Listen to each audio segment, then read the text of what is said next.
अस्सलामुअलैकुम स्टूडेंट्स। आज की इस वीडियो में हम क्लास 10 की केमिस्ट्री की न्यू बुक से चैप्टर नंबर 1 स्टडी करेंगे, जिसका नाम है केमिकल इक्विलिब्रियम। केमिकल इक्विलिब्रियम का कंसेप्ट आपके लिए बिल्कुल न्यू है, तो इसे हम डिटेल में समझेंगे। सबसे पहले हमें ये पता होना चाहिए कि केमिकल इक्विलिब्रियम का मतलब क्या है। इक्विलिब्रियम का मतलब होता है बैलेंस, एंड केमिकल इक्विलिब्रियम की अगर बात करें तो सिंपल सी बात है, केमिकल्स का बैलेंस में आ जाना। स्टूडेंट्स, आपको पता है कि केमिकल रिएक्शन को हम शॉर्टली जो है वो केमिकल इक्वेशन से रिप्रेजेंट करते हैं, और आपने इससे पहले जो इक्वेशंस पढ़ी हैं उसमें ज़्यादातर आपने देखा है कि हम सिंगल हेड एरो यूज़ कर रहे होते हैं, यानी रिएक्टेंट एंड प्रोडक्ट्स को सेपरेट करने के लिए हम एरो से इसे सेपरेट करते हैं। और हमेशा जो है वो हमने देखा है कि सिंगल हेड एरो यूज़ किया जाता है, लेकिन सिंगल हेड एरो के अलावा डबल हेड एरो भी यूज़ किए जाते हैं। डबल हेड एरो जो है वो हमारे पास रिवर्सिबल रिएक्शन की निशानी है। रिवर्सिबल रिएक्शन एक ऐसा रिएक्शन होता है जो रिएक्टेंट से एक बार प्रोडक्ट में कन्वर्ट होने के बाद दोबारा से प्रोडक्ट से रिएक्टेंट में कन्वर्ट हो सकता है। या हम आसान अल्फाज में ये कह सकते हैं कि रेट ऑफ फॉरवर्ड रिएक्शन बराबर होता है रेट ऑफ बैकवर्ड रिएक्शन के, यानी जितना रिएक्टेंट्स प्रोडक्ट में कंज्यूम हो रहा है उतना ही प्रोडक्ट जो है वो रिएक्टेंट में कंज्यूम वापस हो सकता है। बेसिकली जब कोई रिएक्शन स्टार्ट होता है तो वहाँ पर रिएक्टेंट की कॉन्सेंट्रेशन जो है वो मैक्सिमम होती है। जैसे जैसे टाइम गुजरता जाता है रिएक्टेंट की कॉन्सेंट्रेशन कम होती जाती है और प्रोडक्ट की फॉर्मेशन स्टार्ट हो जाती है। और फिर एक ऐसा टाइम आता है जब दोनों रिएक्टेंट एंड प्रोडक्ट्स इक्वली हमें नज़र आ रहे होते हैं। ठीक है, इस पर्टिकुलर पॉइंट या स्टेट को हम केमिकल इक्विलिब्रियम कहते हैं। यहाँ पर एक एग्जांपल गिवन है जिसमें 1 मोल ऑफ हाइड्रोजन रिएक्ट कर रहा है 1 मोल ऑफ आयोडीन के साथ, और रिजल्ट में हमारे पास फॉर्मेशन हो रही है 2 मोल्स ऑफ हाइड्रोजन आयोडाइड की। ये हमारे पास फॉरवर्ड रिएक्शन है, यानी यहाँ पर रिएक्टेंट्स जो हैं वो H2 एंड I2 हैं और प्रोडक्ट हमारे पास 2 मोल्स ऑफ हाइड्रोजन आयोडाइड है। इसी तरह से दूसरा रिएक्शन जो कि रिवर्स रिएक्शन या बैकवर्ड रिएक्शन है, इसमें 2 मोल्स ऑफ हाइड्रोजन आयोडाइड जो है वो कन्वर्ट हो रहा है 1 mole of hydrogen and 1 mole of iodine में। तो forward reaction and backward reaction जब ये दोनों आपस में बैलेंस में आ जाते हैं, उस पर्टिकुलर पॉइंट को हम केमिकल इक्विलिब्रियम कहते हैं। यानी जब हमारे पास रिएक्टेंट की कॉन्सेंट्रेशन और प्रोडक्ट की कॉन्सेंट्रेशन दोनों सेम हो जाएगी तो हम कहेंगे कि यहाँ पर इक्विलिब्रियम अचीव हो गया है। इसी तरह से स्टूडेंट्स, हम यहाँ पर दूसरी एग्जांपल लेते हैं जो कि बहुत ही फेमस हमारे पास रिएक्शन है। ये रिएक्शन जिसमें हम अमोनिया की फॉर्मेशन कर रहे हैं, इसे बेसिकली हम हेबर-बॉश प्रोसेस कहते हैं। और इसमें जो है वो नाइट्रोजन रिएक्ट कर रहा है हाइड्रोजन के साथ, यानी 1 mole of nitrogen reacts with 3 moles of hydrogen and it will form 2 moles of NH3।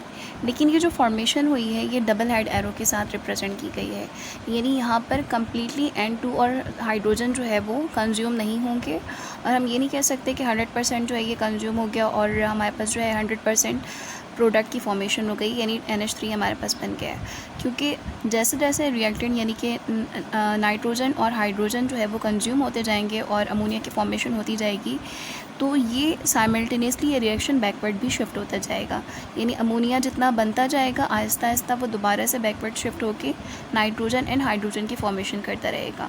तो इस तरह के रिएक्शन जो होता है वो कंप्लीशन की तरफ नहीं जाते, बल्कि अगर हम चाहते हैं कि हम किसी एक साइड को, यानी ज़ाहिर सी बात है अगर हमने रिएक्टेंट साइड ली है तो हम कोशिश करेंगे कि हमारे पास प्रोडक्ट ज़्यादा से ज़्यादा बने। तो ऐसी सिचुएशन में हम या तो इनिशियल कंसंट्रेशन ऑफ रिएक्टेंट को इंक्रीज़ करते हैं या फिर एक्सटर्नल रिएजेंट्स को यूज़ करते हुए हम प्रोडक्ट्स की फॉर्मेशन को बढ़ा रहे होते हैं। ये ख़ुद ब खुद नहीं होता, बल्कि इसे ज़बरदस्ती या कुछ एक्सटर्नल रिएजेंट्स यूज़ करने के बाद प्रोडक्ट की फॉर्मेशन को बढ़ाया जाता है, क्योंकि हर रिएक्शन की अपनी एक नेचर होती है। कुछ रिएक्शंस रिवर्सिबल इन नेचर होते हैं, कुछ इरिवर्सिबल होते हैं। तो अगर इरिवर्सिबल है तो वेल एंड गुड, क्योंकि इसमें प्रोडक्ट की फॉर्मेशन मैक्सिमम होती है। लेकिन अगर रिवर्सिबल रिएक्शन है, उसकी नेचर ही रिवर्सिबल है, तो फिर हम उसमें दूसरे मेथड्स यूज़ करते हैं कि किसी तरह से प्रोडक्ट की फॉर्मेशन जो है वो बढ़ जाए। यहाँ पर एक टॉपिक है macroscopic characteristics of forward and reverse reaction. इसे हम दोनों को डिफ्रेंशिएट करने के लिए भी इन पॉइंट्स को यूज़ कर सकते हैं, यानी अगर डिफरेंस आता है लिखने के लिए forward reaction and reverse reaction का, तो हम इन पॉइंट्स को यूज़ कर सकते हैं। फर्स्ट हम फॉरवर्ड रिएक्शन की बात करेंगे और इसको कंपेयर करेंगे रिवर्स रिएक्शन के साथ। तो फॉरवर्ड रिएक्शन का फर्स्ट पॉइंट है It is a reaction in which reactant or reactants reacts to form product or products. That is, reactant is converted into product. यानी रिएक्शन, ऐसा रिएक्शन जिसमें जो है वो रिएक्टेंट्स आपस में कंबाइन हो रहे हैं. रिएक्टेंट भी हो सकता है और रिएक्टेंट्स भी हो सकते हैं, और ये कन्वर्ट होंगे किसमें, प्रोडक्ट या प्रोडक्ट्स में.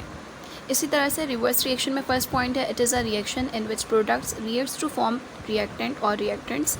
यानी कि यहाँ पर इसका रिवर्स होगा, प्रोडक्ट्स इन्वॉल्व होंगे रिएक्शन में, और एट दी एंड जो हमें रिज़ल्ट मिलेगा वो रिएक्टेंट मिलेगा या रिएक्टेंट. इसका सेकंड पॉइंट है, it takes place from left to right.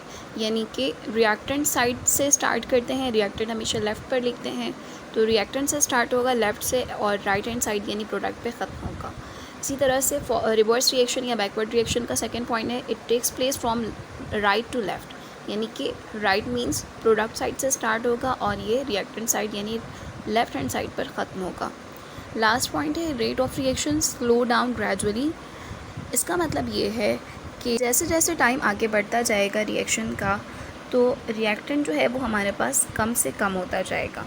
ठीक है, क्योंकि वो रिएक्शन में इन्वॉल्व हो रहा है और प्रोडक्ट की फॉर्मेशन कर रहा है.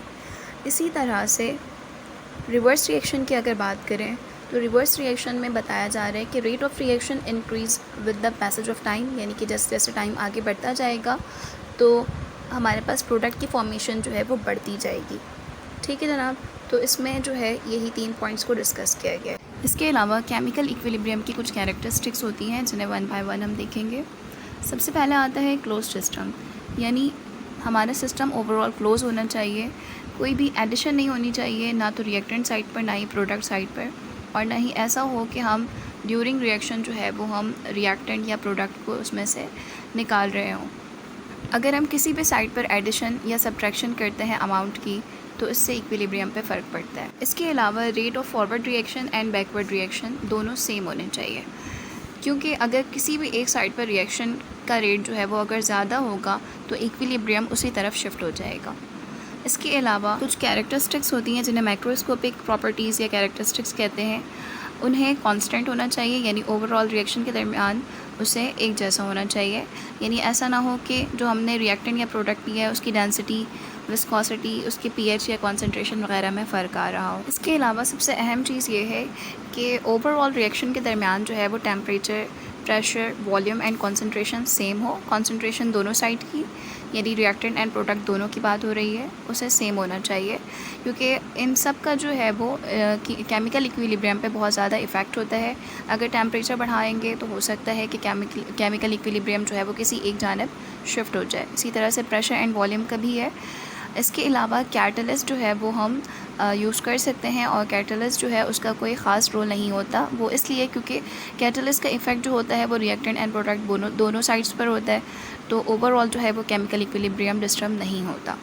तो ये कुछ माइक्रोस्कोपिक कैरेक्टरिस्टिक्स हैं जो कि किसी भी केमिकल इक्विलिब्रियम को अचीव करने के लिए ज़रूरी हैं, और इन बातों का ख्याल रखना भी बहुत इंपॉर्टेंट है. इसके बाद जो हमारा नेक्स्ट टॉपिक है लॉ ऑफ मास एक्शन, उसे हम नेक्स्ट वीडियो में डिस्कस करेंगे.